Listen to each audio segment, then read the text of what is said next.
इसरो के साल के पहले मिशन पर बड़ी खबर सामने आ रही है। अपने तय रास्ते से रॉकेट भटक गया है। इसरो के द्वारा ये जानकारी साझा की गई है। तीसरे स्टेज में रास्ते से भटक गया है रॉकेट। PSLV C-62 से आज 16 उपग्रह लॉन्च हुए थे, लेकिन ये बड़ी जानकारी इसरो के द्वारा ही साझा की गई है। जो साल का पहला मिशन था उसमें कहीं ना कहीं ये तकनीकी गड़बड़ी भी सामने आई है। रॉकेट तय रास्ते से दरअसल भटक गया, लेकिन जो तमाम चीजें हैं उसको लेकर यहां पर एनालिसिस किया जा रहा है। इसरो ने कहा है कि तमाम आंकड़ों का अध्ययन किया जा रहा है और उसके बाद ही जो जानकारी है स्पष्ट रूप से सामने आ पाएगी कि आखिर क्या वजह रही है। इसरो की तरफ से यह कहा गया है कि तीसरे स्टेज में रास्ते से भटक गया रॉकेट। हमारे संवाददाता वरुण भसीन हमारे साथ जुड़ गए ज्यादा जानकारी के साथ। वरुण, इसरो के द्वारा क्या जानकारी साझा की गई है इस रॉकेट को लेकर जो रास्ते से भटक गया है? जी बिल्कुल, देखिए PSLV मिशन के बारे में इसरो ने साफ तौर पे बताया है कि उनके जो पहले 3 इस वक्त जो स्टेप थे, यानी कि 10-18 पर रॉकेट सफलतापूर्वक उड़ान भरता है, उसके 3 स्टेजेस पूरी होती हैं, उसके बाद अंतरिक्ष में दाखिल भी हो जाता है। लेकिन उसके बाद उस समय रॉकेट की उड़ान में हल्का सा कोई विचलन दर्ज होता है और जिसके बाद वो निर्धारित फ्लाइट पाथ से अपना भटक जाता है, यानी कि जिसे तकनीकी भाषा में इसरो का कहना है कि वो फ्लाइट डेविएशन हो चुका है। तो शुरुआती तीनों स्टेज में प्रदर्शन सफल रहा था, लेकिन तीसरी स्टेज के बाद यहाँ पर कुछ कुछ इग्निशन के आसपास गाइडेंस में या फिर कंट्रोल सिस्टम में इस वक्त प्रॉब्लम आई है। इसरो के वैज्ञानिकों का कहना है कि वो टेलीमेट्री डेटा का अध्ययन कर रहे हैं, यानी कि ये पता लगा रहे हैं कि रॉकेट का रास्ता किन कारणों से बदला है और आगे ऐसी स्थिति में कैसे बचा जाए और अब उससे किस तरह से उपयोग में लिया जा सकता है। बिल्कुल, यानी कि जिस ऑर्बिट में इसको स्थापित होना था वो उसमें अब नहीं हो पाएगा। और उसके बाद इसरो की तरफ से क्या जल्दी जानकारी साझा की जाएगी, क्योंकि इसरो की तरफ से सोशल मीडिया पर भी पोस्ट किया गया है कि जो डिटेल्ड एनालिसिस है उसको इनिशिएट किया गया है और उसके बाद ये देखना होगा कि क्या टेक्निकल ग्लिच आया है इसमें। जी बिल्कुल, देखिए अभी जिस तरीके से शुरुआत में सिर्फ 2 शब्द कहकर यहाँ पर इसरो के चेयरमैन चले गए थे कि फ्लाइट पाथ डेविएशन हुआ है, उसके क्या कारण है, क्या इग्निशन के कारण हुआ है, वो पाथ क्यों किस तरीके से निकल चुका है अपने रास्ते से और कहां पर अब जाएगा, इस सब चीजों का होगा एक टेलीमेट्री डेटा इकट्ठा किया जाएगा कि किस पॉइंट पे गलती हुई है या फिर किस पॉइंट पे किस कारण से इस अपना डेविएशन पाथ यानी कि पाथ से भटक गया है। तो बहुत सी ऐसी चीजें हैं जो शायद आने वाले कुछ घंटों में हमारे सामने आ पाएंगी। ठीक वरुण, आप बने रहिएगा हमारे साथ। दर्शकों को हम एक बार फिर से ये जानकारी दे दें कि अन्वेषा सैटेलाइट ऑर्बिट में तैनात नहीं हो सका है। इसरो चीफ ने यह बयान जारी कर बताया है कि तीसरे स्टेज में दिक्कतें आई हैं और दिशा में परिवर्तन हो गया। डेटा एनालिसिस किया जा रहा है और जो भी अपडेट आएगा वो इसरो की तरफ से जल्द ही साझा किया जाएगा। इस बीच एक और बड़ी खबर मिल रही है कि इसरो चेयरमैन V नारायणन का बयान आया है सामने। उन्होंने कहा है कि तीसरे स्टेज के अंत में दरअसल ये दिक्कत आई है और उड़ान के रास्ते से रॉकेट अलग हो गया। हम आंकड़ों का अध्ययन कर रहे हैं और जल्द ही पूरी जानकारी सामने आ पाएगी। एक बार सुनवाते हैं आपको उनका बयान। Under the PSLV C-62 EOS N1 mission, the PSLV vehicle is a 4-stage vehicle with 2 solid stages and 2 liquid stages.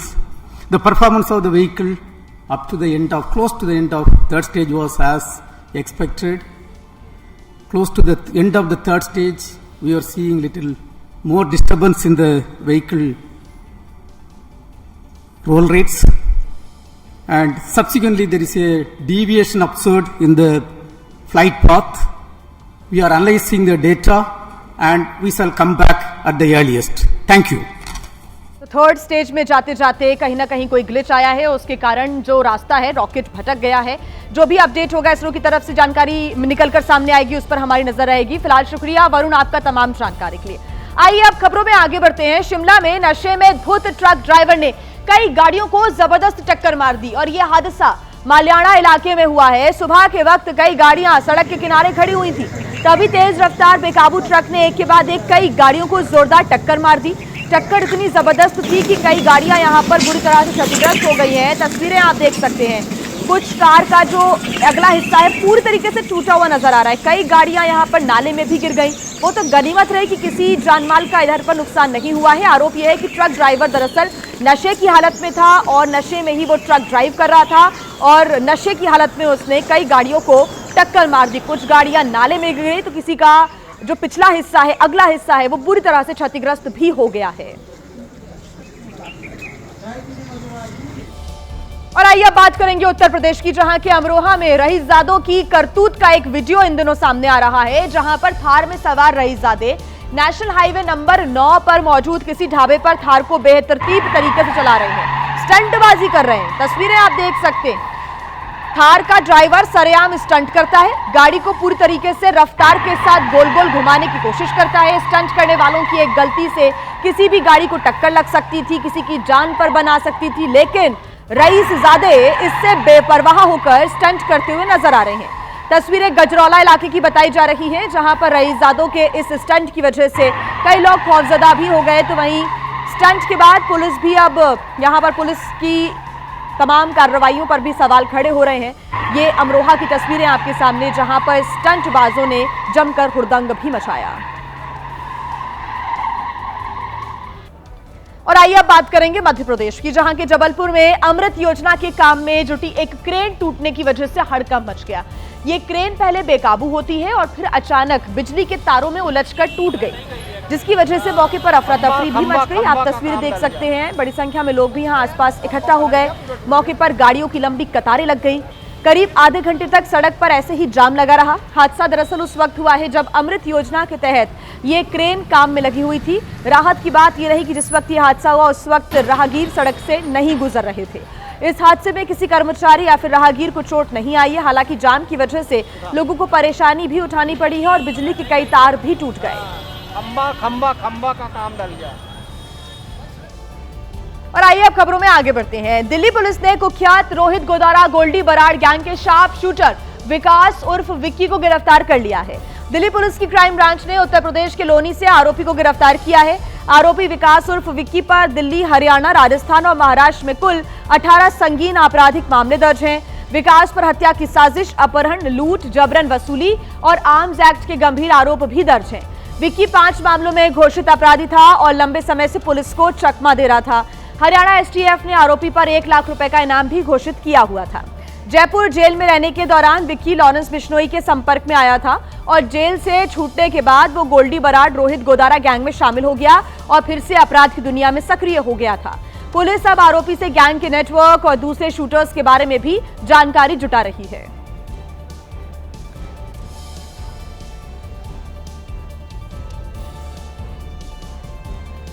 तो वहीं जम्मू कश्मीर में बर्फबारी जबरदस्त हो रही है और ठंड का सितम भी लगातार जारी है। बारामूला की बात करें तो ड्रंग वाटरफॉल 0 से नीचे के तापमान के कारण जम गया है और एक शानदार बर्फ के झरने में तब्दील हो गया है। आप तस्वीरें देख रहे हैं, थोड़ा बहुत पानी जरूर निकलता हुआ नजर आ रहा है, लेकिन लगभग जो पूरा वाटरफॉल है वो यहाँ पर बर्फ में तब्दील होता हुआ नजर आ रहा है। ये अनोखा नजारा दुनिया भर से टूरिस्ट को आकर्षित कर रहा है। वीडियो में आप देख सकते हैं कि चारों तरफ बर्फ ही बर्फ जमी हुई है। खराब मौसम के बावजूद इस झरने को देखने के लिए बड़ी संख्या में टूरिस्ट पहुंच रहे हैं। लोग सेल्फी ले रहे हैं और इस जगह को विंटर वंडरलैंड भी कहा जा रहा है। कई पर्यटक ऐसे भी हैं जो दूर दराज से पहुंचे हैं, उनके लिए जो ये अनुभव है बेहद शानदार साबित हो रहा है। सर सनी भी है, ठंड तो है ही है, जाहिर सी बात है। बाकी बढ़िया मजा आ रहा है, बहुत अच्छा लग रहा है। हवा असल में अब फील हो रही है। वहाँ तो पोल्यूशन इनहेल करते रहते हैं, यहाँ पर बहुत बेटर, बहुत अच्छा लग रहा है। तमिलनाडु की सियासी दल टीवीके के अध्यक्ष और जाने माने एक्टर विजय की आज सीबीआई के सामने पेशी हो रही है। कुछ देर पहले ही विजय सीबीआई की पूछताछ के लिए दफ्तर पहुंचे हुए हैं। सीबीआई के करूर में हुई भगदड़ को लेकर सीबीआई ने विजय को समन जारी किया था और उन्हें पूछताछ के लिए बुलाया था। दरअसल पिछले साल करूर में भगदड़ हुई थी जिसमें कई लोगों की जान चली गई थी। सीबीआई इस बात की जांच कर रही है कि कहीं कार्यक्रम के दौरान नियमों का उल्लंघन तो नहीं किया गया था। ऐसे में सीबीआई की पूछताछ में इससे जुड़े सवाल पूछे जाने की उम्मीद है। दरअसल करूर में विजय के कार्यक्रम में उमड़ी भीड़ में मची भगदड़ को लेकर कई सवाल भी उठे थे और उसके बाद इसकी जांच का जिम्मा सीबीआई को सौंप दिया गया था। तो वहीं विजय के समर्थक भी भारी संख्या में दिल्ली पहुंचे हैं। ऐसे में सीबीआई मुख्यालय के पास सुरक्षा व्यवस्था भी कड़ी कर दी गई है।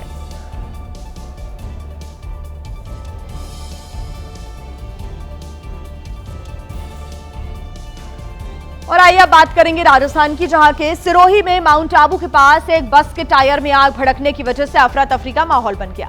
हादसा माउंट आबू मुख्य सड़क पर हुआ, जहां पर बस के पिछले टायर्स में भड़की आग देखने के बाद लोग दहशत में आ गए। तस्वीरें आप देख सकते हैं, ये बस माउंट आबू की ओर जा रही थी। गनीमत रही कि इस बस में कोई भी यात्री सवार नहीं था, बल्कि पूरी बस में सीमेंट ब्लॉक भरे हुए थे। हादसे की जानकारी मिलते ही पुलिस की टीम मौके पर पहुंची और उसके बाद आग पर काबू पाने की कोशिशें शुरू कर दी गई। थोड़ी ही देर में बस पर जो आग लगी हुई थी उसको काबू तो कर लिया गया, लेकिन पूरी की पूरी बस जलकर खाक हो चुकी थी।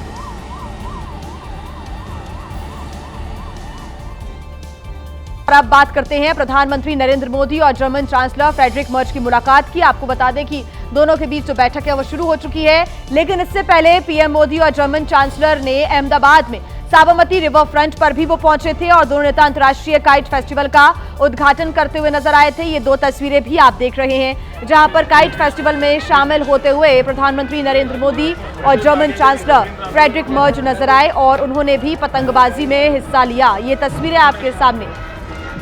पीएम मोदी ने मर्ज का गर्मजोशी के साथ स्वागत किया। गर्मजोशी से स्वागत के बाद दोनों एक साथ पूज्य बापू के साबरमती आश्रम पहुंचे।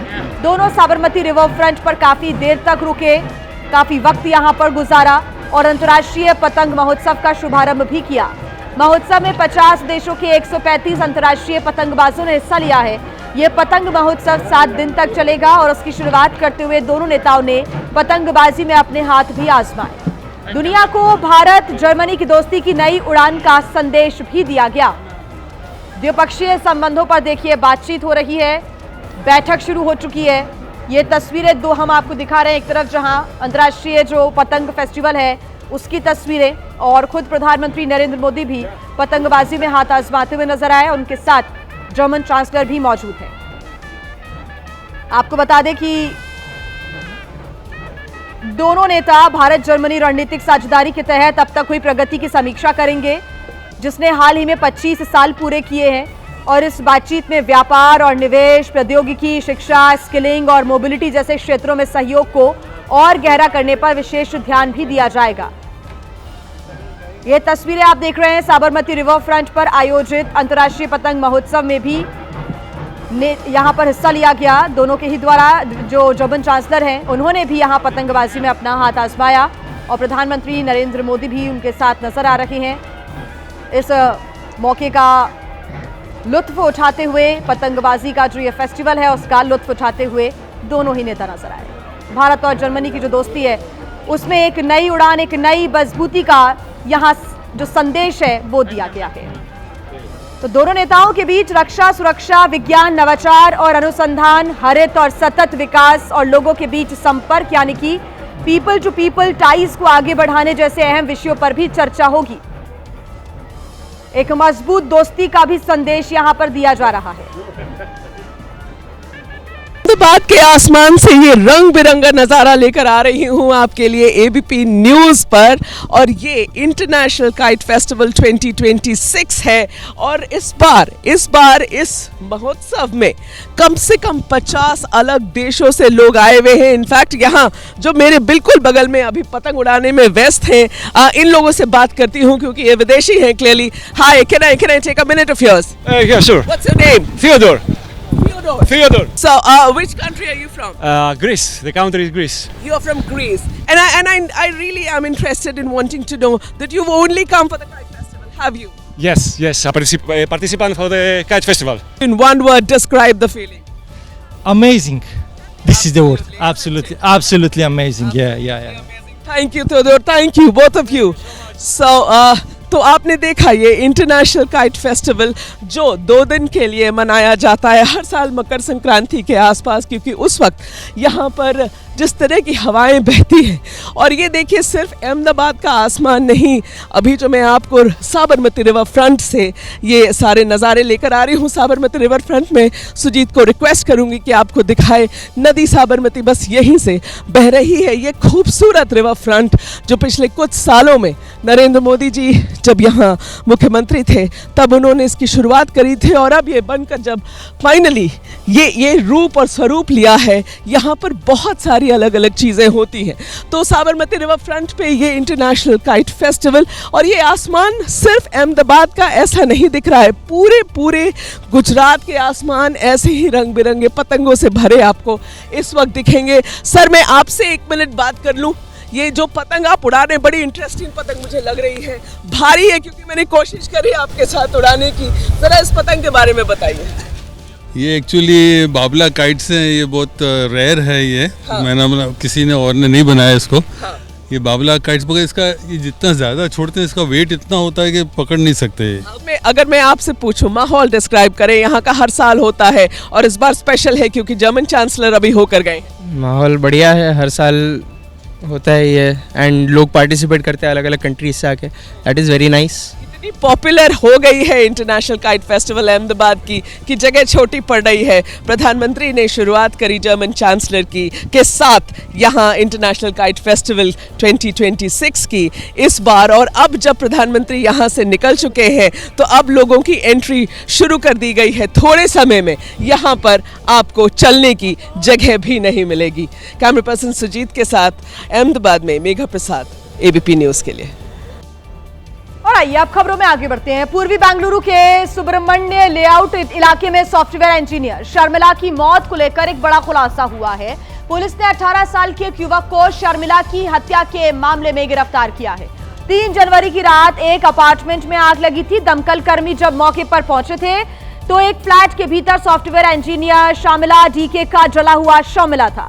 शुरुआती जांच में मामला शॉर्ट सर्किट से आग लगने का बताया जा रहा था। आपको बता दें कि महिला की एक दोस्त ने संदेह जताया था तो पुलिस ने मामला दर्ज कर छानबीन फिर शुरू कर दी थी।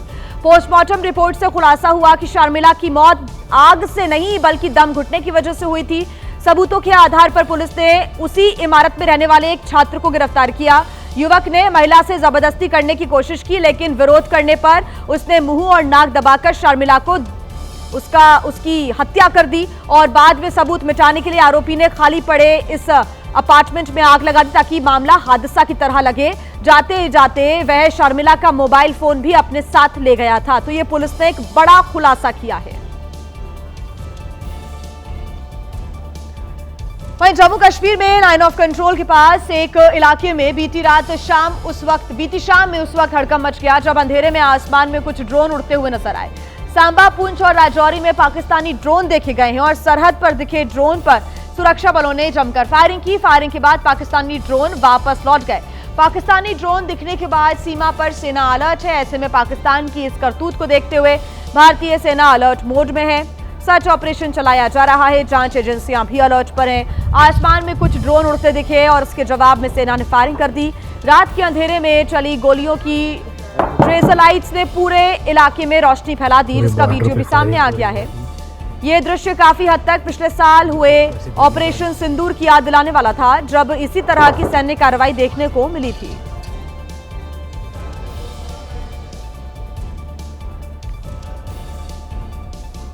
और आइए अब बात करेंगे उत्तर प्रदेश के हरदोई की, जहां पर रोडवेज वर्कशॉप में तब अफरा तफरी का माहौल बन गया जब यूरिया से भरे प्लास्टिक ड्रमों में अचानक से भीषण आग लग गई। आग की लपटें और धुएं का उठता गुबार देखकर आसपास मौजूद कर्मचारियों में हड़कंप मच गया। आग की लपटें इतनी तेज थी कि उसे काफी दूर से ही देखा जा सकता था। आग से आसपास का इलाका धुआं हो गया। प्लास्टिक के ड्रमों में यूरिया की वजह से आग तेजी से फैलने लगी। मौके पर पहुंची फायर ब्रिगेड की टीम आग पर काबू पाने में जुटी। तब तक आग के आगोश में वर्कशॉप का एक बड़ा हिस्सा आ गया। कड़ी मशक्कत के बाद आग पर काबू पा लिया गया। ये डीजल पेट्रोल है सब भैया, वहाँ मत जाना, ये जला तेल है। गनीमत रही कि इस हादसे में ना तो कोई जनहानि हुई और ना ही किसी कर्मचारी को नुकसान पहुंचा। वहीं आग से बड़े नुकसान की आशंका जताई जा रही है, जिसका आकलन किया जा रहा है।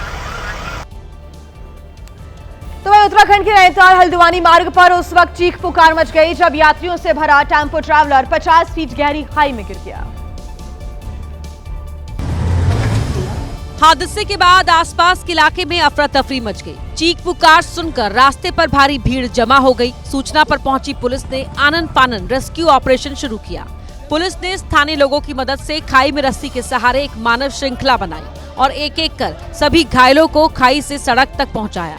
हादसे में गंभीर रूप से घायल लोगों को एम्बुलेंस से सरकारी अस्पताल भिजवाया गया, जहां उनका इलाज जारी है। बताया जा रहा है ट्रैवलर में सवार सभी छात्र छात्राएं थे। सभी गाजियाबाद से टूर पर आए हुए थे। रास्ते में नियंत्रण बिगड़ जाने से ट्रैवलर खाई में गिर गया। वहीं स्थानीय लोगों की तत्परता और पुलिस की मुस्तैदी से एक बड़ा हादसा टल गया। बिहार विधानसभा चुनाव में मिली हार के बाद अपने संसदीय क्षेत्र पहुंचे आरजेडी के सांसद वोटर्स को गाली देते हुए नजर आए। आरजेडी सांसद ने हार का ठीकरा जनता पर ही फोड़ दिया। कैमरे में कैद आरजेडी सांसद सुरेंद्र मेहता तब आग बबूला हो गए जब लोगों ने उनसे हार के बारे में पूछ लिया, जिसके बाद गाड़ी पर सवार सुरेंद्र मेहता जनता को ही भद्दी भद्दी गालियां देने लगे। यादव लोग दे दिया उसको, टोटल वोट उसको मिला है, जानते कितना? 15,000 यादव खाली। ठीक है सर, क्या करिए तो उसी क्या करते भाई?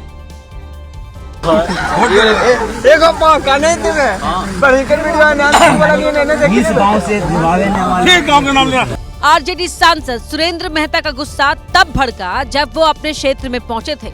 तभी कुछ लोगों ने उनसे वोटिंग के बारे में चर्चा शुरू कर दी। बता दें कि बिहार की जहानाबाद से बिहार विधानसभा चुनाव में आरजेडी उम्मीदवार को करारी हार का सामना करना पड़ा था।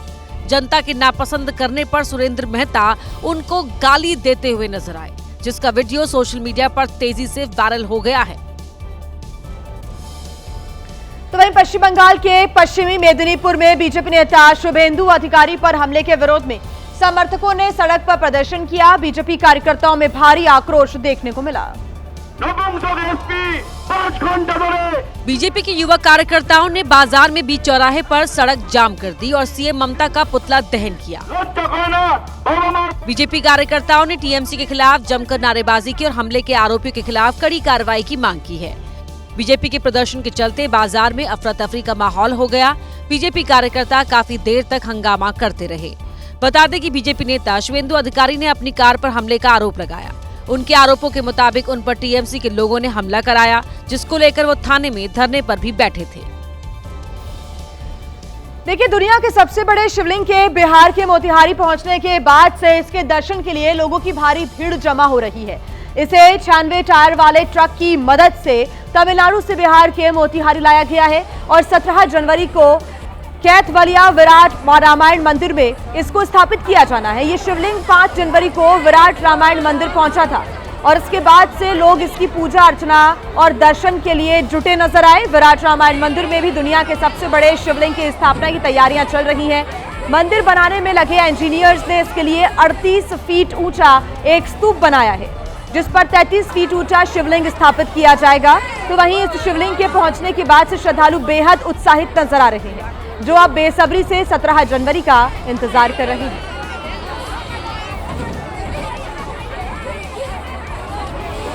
और एक बड़ी खबर आपको हम बता दें, चुनाव आयुक्तों को कानूनी कार्रवाई से छूट के मामले में सुप्रीम कोर्ट का केंद्र सरकार और चुनाव आयोग को नोटिस। चुनाव आयुक्तों को कानूनी कार्रवाई से छूट पर सुप्रीम कोर्ट का यह नोटिस। 2023 में बने कानून की धारा 16 को सुप्रीम कोर्ट में चुनौती दी गई है। सुप्रीम कोर्ट ने केंद्र सरकार और चुनाव आयोग से अब नोटिस भेजकर जवाब मांगा है। ये बड़ी खबर आपको दिखा रहे हैं हम। आपको बता दें कि चुनाव आयुक्तों को कानूनी कार्रवाई से छूट के मामले में सुप्रीम कोर्ट का केंद्र सरकार और चुनाव आयोग को नोटिस भेजा गया है और जवाब मांगा गया है। ज्यादा जानकारी के साथ हमारे संवाददाता निपुण सहगल हमारे साथ जुड़ गए हैं। निपुण, क्या जानकारी इसको लेकर? बिल्कुल, देखिए 2023 में जो कानून बना था चुनाव आयुक्तों की नियुक्ति को लेकर, उसी कानून में धारा 16 जोड़ी गई थी, जिसे चुनौती दी गई है, क्योंकि ये धारा ये कहती है कि जो आधिकारिक कार्य करते हैं मुख्य चुनाव आयुक्त या चुनाव आयोग, उसको लेकर उन्हें जीवन भर संरक्षण रहेगा। कोई कानूनी कार्रवाई उनके खिलाफ आपराधिक या सिविल नहीं हो सकेगी। याचिकाकर्ता एनजीओ लोक प्रहरी ने कहा है कि ये संविधान में दिए समानता के अधिकार का उल्लंघन है। इस तरह से लाइफ लॉन्ग इम्यूनिटी किसी को दे देना ये गलत है और ऐसी इम्यूनिटी तो राष्ट्रपति, राज्यपाल या जजों तक को हासिल नहीं है। सुप्रीम कोर्ट ने कहा है कि ठीक है, हम इसका एग्जामिन करेंगे, इसका परीक्षण करेंगे, लेकिन फिलहाल इस धारा पर रोक लगाने से मना कर दिया है।